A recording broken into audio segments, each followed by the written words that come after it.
Okay, hi everybody. I'm Debbie Fultz and I'm the director of the Disability Resource Center. And today we're going to talk about gardening. Gardening's a passion for me. I like to do it at home and I like to do it at the office. So, why garden? Gardens different things for different people. For some people, it's a stress reliever. Some people want to beautify your environment, your home, your surroundings. Um, Exercise for the mind and body. Also, the satisfaction and control over growing your own food if you do vegetables. It's fun to do. And from the Enabling Garden by Gene Rothroyd, he says plants don't care if you're young or old, fat or thin, black or white, or purple with yellow spots. Plants love you if you take care of them. And the common bond of gardening seems to transcend all social barriers.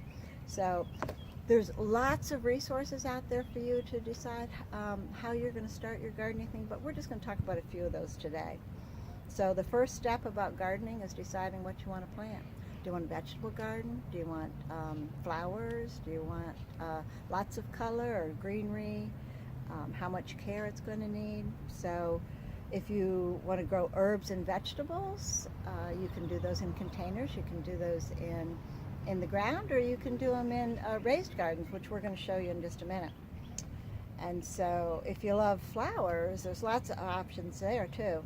Depends on the space you have, soil, drainage, whether you want them in pots or in the ground again. How much sun is a really important thing here in Virginia. And so there's just an abundance of resources out there for you to start your gardening journey. You can use the internet. You can use the library. You know, our library has a lot of good resources to help you make your plan.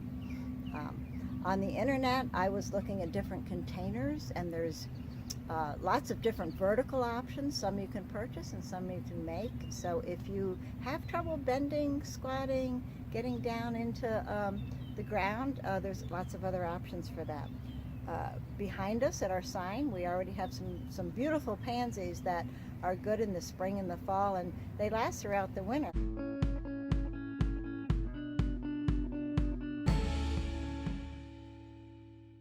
Here we are at one of our 5 raised gardens, and we've had these for several years. So within them you'll see we have some perennials, and a perennial is a plant that comes back year after year.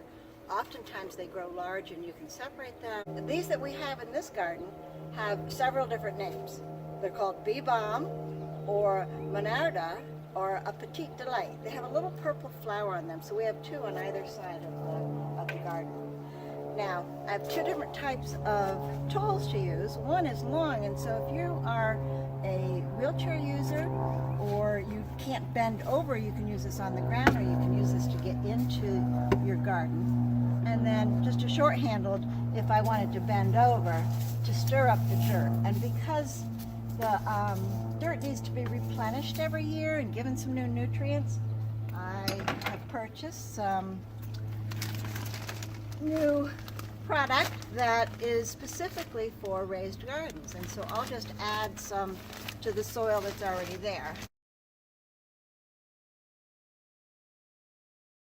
Push this around and try not to damage our plant here. And this is going to be a combination bed that has vegetable and flower. So they look pretty and they produce vegetables. Okay, so now that we have our box prepared, we're going to plant a couple of vegetables. And in this box, we're going to add 2 types of squash, a yellow straight neck and a squash black beauty. And so they may stay within the box, but they also may fall over the edge, and that's fine too. So I have a big scoop to make a nice hole. And of course, this is all fresh, so it's easy to do. All right, I'm going to take my gloves off so I don't get them wet while we add some water. We have our 2 squash plants planted, and we'll give them a little drink. And while we're at it, we'll water our existing plants so they get a good drink at the same time. Now, each plant takes a different amount of water, so you have to do your research when you're planting. If you plant lettuce, it takes very little water. If you plant tomatoes, they tend to like to have a drink every day.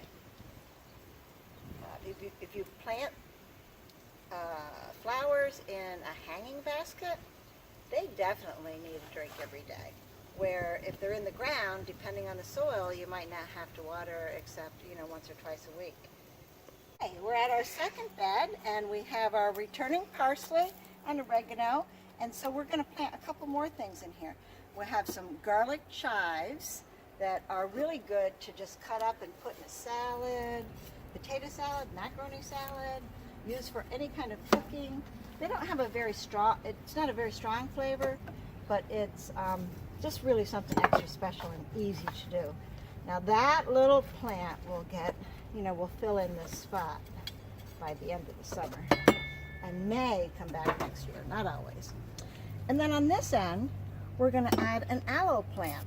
Now probably most of you have used aloe in a skin cream. If you get a burn, you can just pluck a little piece of it off the plant and use it to help soothe your skin. And this will fill in this spot. This will get big.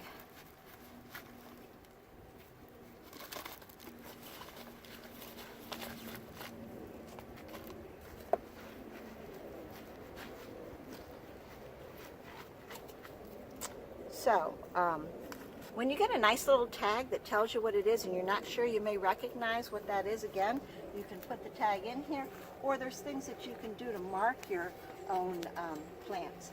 Like a couple of years ago, we made these little corks, like a little wine cork, and wrote on it what it is. So this one says mint. So with this basket, we've got mint. We also have some sage, some garden sage, and this tag is here. It's come back from last year. And now we're going to add some lettuces to this garden. And so we have some Paris white romaine here and some red leaf already planted. So the best way to get these out of the container is to cut the container. You can buy some containers that are made to plant with the plant, and those are really nice because they add some extra nutrition for the plant. These came in plastic, so we'll do it this way. So lettuce can take anywhere from 30 to 60 days to be ready for you to come out and eat it. And we're hoping that here at the office, we're going to be getting our lunch from our garden for the next several months. That will be terrific. And add lots of different fruits and vegetables, even a little protein to the salad, and it's a good thing to have every day. So now that we've got the lettuce planted, we're going to add a couple of pepper plants. And peppers should be planted so when they grow, their leaves will be touching each other. They shouldn't be too far apart. So we'll pack it in there tight.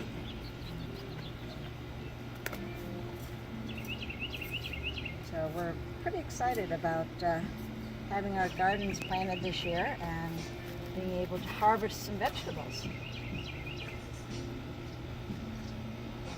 Ready to start our last box, and we're going to plant 4 tomato plants in here. And so we have 2 Abe Lincoln and 2 Brandywine yellow potato leaf.